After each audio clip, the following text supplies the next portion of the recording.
नमस्कार। ये आकाशवाणी पटना है। अब आप खालिद रशीद से प्रादेशिक समाचार सुनिए। पहले मुख्य समाचार। सड़क परिवहन और राजमार्ग मंत्रालय ने बिहार से जुड़े गोरखपुर सिलीगुड़ी और रक्सौल हल्दिया एक्सप्रेसवे को मंजूरी दी। यूजीसी ने अगले शैक्षणिक वर्ष से उच्च शिक्षा संस्थानों को वर्ष में 2 बार छात्रों को प्रवेश देने की अनुमति देने का निर्णय लिया। बीपीएससी ने तीसरे चरण की शिक्षक नियुक्ति परीक्षा की संशोधित तिथि जारी की। 19 से 22 जुलाई तक होगी परीक्षा। और प्रदेश के अधिकांश हिस्सों में भीषण गर्मी और लू का प्रकोप जारी। मौसम विभाग ने अगले 48 घंटों के दौरान पटना समेत 14 जिलों में गर्मी को लेकर रेड और ऑरेंज अलर्ट जारी किया। अब समाचार विस्तार से।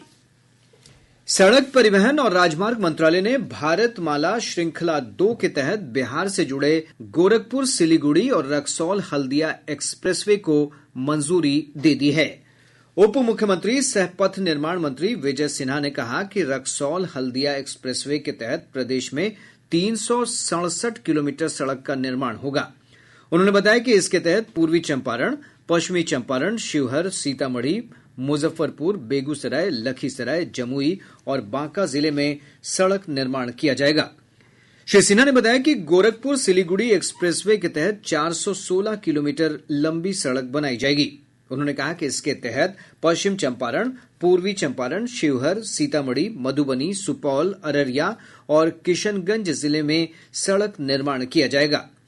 मंत्री ने बताया कि केंद्र सरकार की ओर से इससे पहले वाराणसी कोलकाता एक्सप्रेसवे की स्वीकृति प्रदान की जा चुकी है। इसके तहत 170 किलोमीटर सड़क बिहार से गुजरेगी। विश्वविद्यालय अनुदान आयोग यूजीसी ने अगले शैक्षणिक वर्ष से उच्च शिक्षा संस्थानों को वर्ष में 2 बार छात्रों को प्रवेश देने की अनुमति देने का निर्णय लिया है। प्रवेश अब जनवरी और फरवरी तथा जुलाई और अगस्त में खुले रहेंगे। वर्तमान में यूजीसी विनियम 1 वर्ष में 1 शैक्षणिक सत्र में प्रवेश की अनुमति देते हैं। आकाशवाणी समाचार से बातचीत में यूजीसी के अध्यक्ष प्रोफेसर एम जगदीश कुमार ने कहा कि यह फैसला उन छात्रों के लिए बहुत फायदेमंद होगा जो विभिन्न कारणों से प्रवेश से चूक जाते हैं। अभी हमारा कंट्री में सभी यूनिवर्सिटीज और कॉलेजेस जुलाई अगस्त में एडमिशन करते हैं और पूरा एकेडमिक ईयर मई जून में एंड होता है। इससे स्टूडेंट्स को जुलाई अगस्त में मिस होता है। इन्होंने पूरा साल वेट करने पड़ेगा दोबारा एडमिशन लेने के लिए। तो इसलिए यूजीसी ने डिसाइड किया कि अब से सभी इंडियन यूनिवर्सिटीज कॉलेजेस जुलाई अगस्त में एक एडमिशन कर सकते हैं और जनवरी फरवरी में दूसरा सेकेंड साइकिल एडमिशन भी कर सकते हैं। सर्वोच्च न्यायालय ने राष्ट्रीय पात्रता सह प्रवेश परीक्षा नीट स्नातक 2024 के बाद मेडिकल कार्यक्रमों में प्रवेश की काउंसलिंग प्रक्रिया पर रोक लगाने से इनकार कर दिया है। अदालत ने 5 मई को आयोजित नीट परीक्षा रद्द करने की मांग वाली याचिका पर राष्ट्रीय परीक्षा एजेंसी एनटीए और अन्य से जवाब मांगा है। इस मामले को एक अन्य लंबित याचिका के साथ जोड़कर अब 8 जुलाई को सुनवाई की जाएगी। परीक्षा में कदाचार और धोखाधड़ी की शीघ्र और गहन जांच करने के लिए छात्रों द्वारा याचिका दायर की गई है। इसमें परीक्षा के नतीजों को वापस लेने और नए सिरे से परीक्षा आयोजित करने की भी मांग की गई है। बिहार लोक सेवा आयोग ने तीसरे चरण की शिक्षक नियुक्ति परीक्षा की संशोधित तिथि जारी कर दी है। इसके अनुसार ये परीक्षा सभी जिला मुख्यालयों में 19 से 22 जुलाई तक होनी संभावित है। अपर सचिव सह परीक्षा नियंत्रक ने बताया कि उच्च न्यायालय के आदेश के आलोक में 4 से 10 जून तक अतिथि शिक्षकों से ऑनलाइन आवेदन स्वीकार किए जाने के कारण परीक्षा तिथि में बदलाव किया गया है। इससे पहले यह परीक्षा 23 जून को होना निर्धारित थी। इधर आयोग ने प्रधानाध्यापक और प्रधान शिक्षक परीक्षा की भी संशोधित तिथि जारी कर दी है। संशोधित कार्यक्रम के अनुसार 23 जून को होने वाली प्रधानाध्यापक परीक्षा अब 28 जून को आयोजित होगी। वहीं 22 जून को होने वाली प्रधान शिक्षक की परीक्षा अब 29 जून को आयोजित की जाएगी। राज्यपाल राजेंद्र विश्वनाथ आर्लेकर आज प्रदेश के सभी विश्वविद्यालयों के कुलपतियों के साथ बैठक करेंगे। इस बैठक में शिक्षा विभाग के अपर मुख्य सचिव डॉक्टर एस सिद्धार्थ, सचिव वैद्यनाथ यादव को भी आमंत्रित किया गया है। बैठक में विश्वविद्यालयों में शिक्षकों और कर्मचारियों के लंबित वेतन और पेंशन समेत अन्य मुद्दों पर विमर्श होने की संभावना है।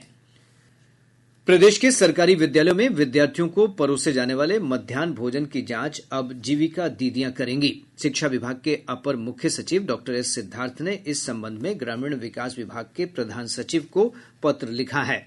पत्र के अनुसार जीविका दीदियां मध्याह्न भोजन की गुणवत्ता के साथ ही रसोई और भंडार गृह की साफ सफाई की भी निगरानी रखेंगी। जीविका दीदियां निरीक्षण के बाद शिक्षा विभाग के कमांड और कंट्रोल सेंटर के टोल फ्री नंबर 14417 पर शिकायत दर्ज कराएंगी। इधर शिक्षा विभाग ने कहा है कि प्रदेश के सरकारी विद्यालयों में कार्यरत शिक्षकों को प्रशिक्षण के बाद ही वार्षिक वेतन वृद्धि का लाभ मिलेगा। प्रशिक्षण नहीं लेने वाले शिक्षकों की वेतन वृद्धि पर रोक लगा दी गई है। विभाग ने 3 जुलाई से अब तक प्रशिक्षण नहीं लेने वाले शिक्षकों को चिन्हित कर 30 जून तक अनिवार्य रूप से प्रशिक्षित कराने के निर्देश दिए हैं। लेफ्टिनेंट जनरल उपेंद्र द्विवेदी को अगला थल सेना अध्यक्ष नियुक्त किया गया है। वह इस महीने की 30 तारीख को कार्यभार संभाल लेंगे। वर्तमान थल सेना अध्यक्ष जनरल मनोज पांडे 30 जून को सेवानिवृत्त हो रहे हैं। 1 जुलाई 1964 को जन्मे लेफ्टिनेंट जनरल उपेंद्र द्विवेदी 15 दिसंबर 1984 को भारतीय सेना की इन्फेंट्री जम्मू और कश्मीर राइफल्स में शामिल हुए थे।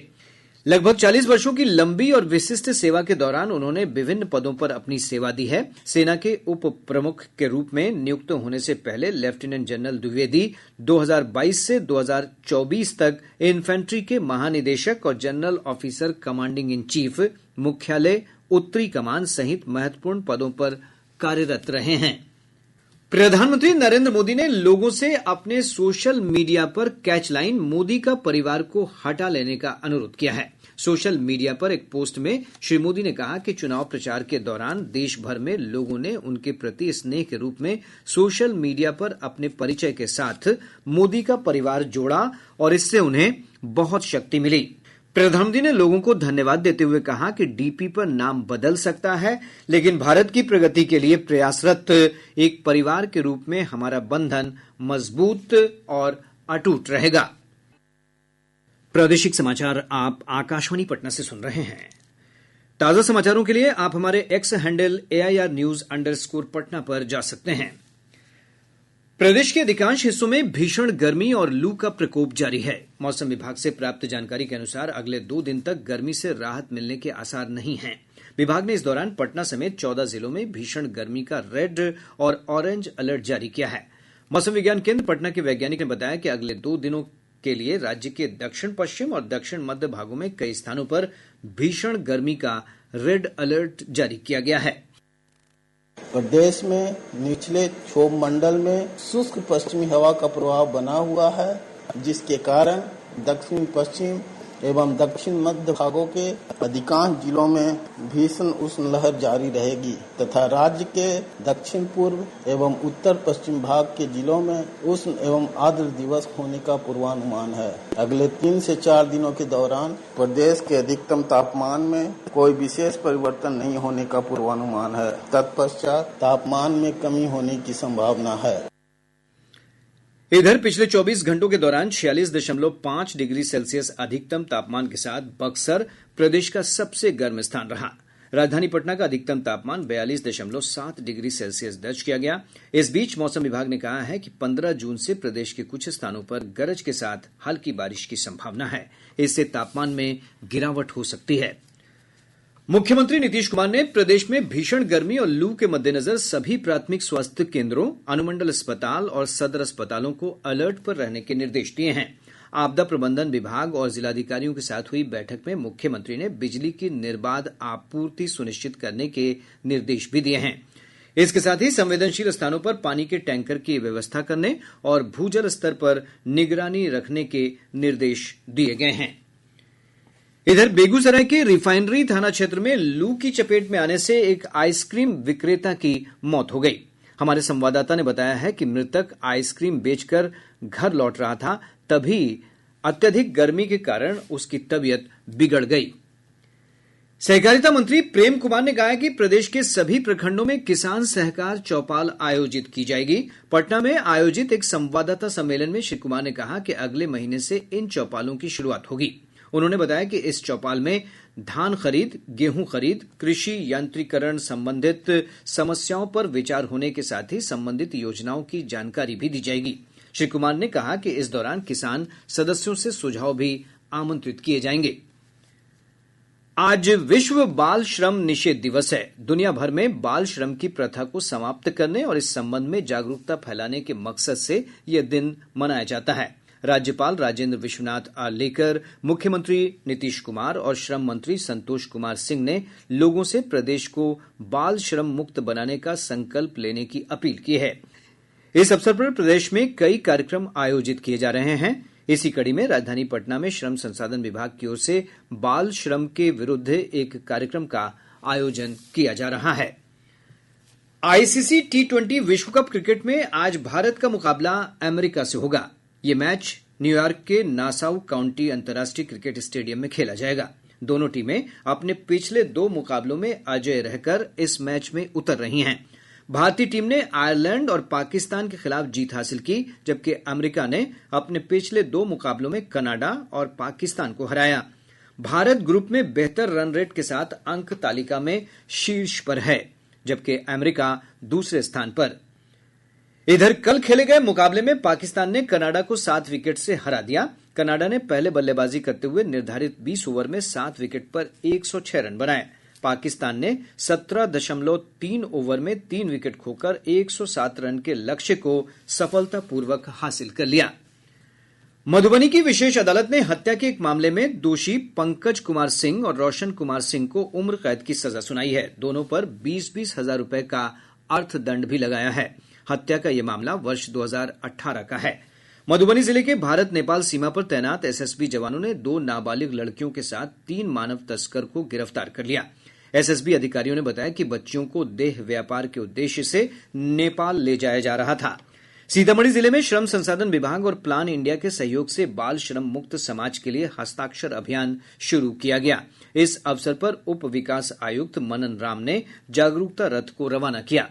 जहानाबाद जिले के अब्दुल बारी नगर भवन में आत्मा के द्वारा खरीफ महाअभियान 2024 के अंतर्गत जिला स्तरीय खरीफ कर्मशाला सह प्रशिक्षण कार्यक्रम का आयोजन किया गया। अब पटना से प्रकाशित प्रमुख समाचार पत्रों की सुर्खियां।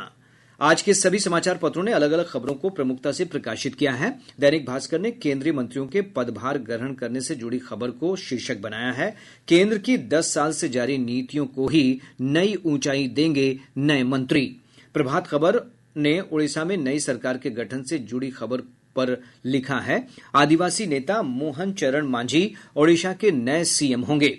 दैनिक जागरण ने नीट परीक्षा परिणाम पर सुप्रीम कोर्ट के आदेश को प्रमुखता से प्रकाशित करते हुए लिखा है, नीट यूजी काउंसिलिंग पर रोक नहीं। हिन्दुस्तान की विशेष खबर है, चेतावनी, पटना में आज भी झुलसाएगी गर्मी। आज अखबार ने लिखा है, बिहार को सौगातों की बौछार, 2 एक्सप्रेसवे बनने का रास्ता साफ। राष्ट्रीय सहारा की सुर्खी है, माता वैष्णो देवी भवन तक हेलीकॉप्टर सेवा 18 जून से। और अब अंत में मुख्य समाचार एक बार फिर। सड़क परिवहन और राजमार्ग मंत्रालय ने बिहार से जुड़े गोरखपुर, सिलीगुड़ी और रक्सौल हल्दिया एक्सप्रेसवे को मंजूरी दी। यूजीसी ने अगले शैक्षणिक वर्ष से उच्च शिक्षा संस्थानों को वर्ष में 2 बार छात्रों को प्रवेश देने की अनुमति देने का निर्णय लिया। बीपीएससी ने तीसरे चरण की शिक्षक नियुक्ति परीक्षा की संशोधित तिथि जारी की, 19 से 22 जुलाई तक होगी परीक्षा। और प्रदेश के अधिकांश हिस्सों में भीषण गर्मी और लू का प्रकोप जारी। मौसम विभाग ने अगले 48 घंटों के दौरान पटना समेत 14 जिलों में गर्मी को लेकर रेड और ऑरेंज अलर्ट जारी किया। इसके साथ ही आकाशवाणी पटना से प्रसारित प्रादेशिक समाचार का ये अंक समाप्त हुआ।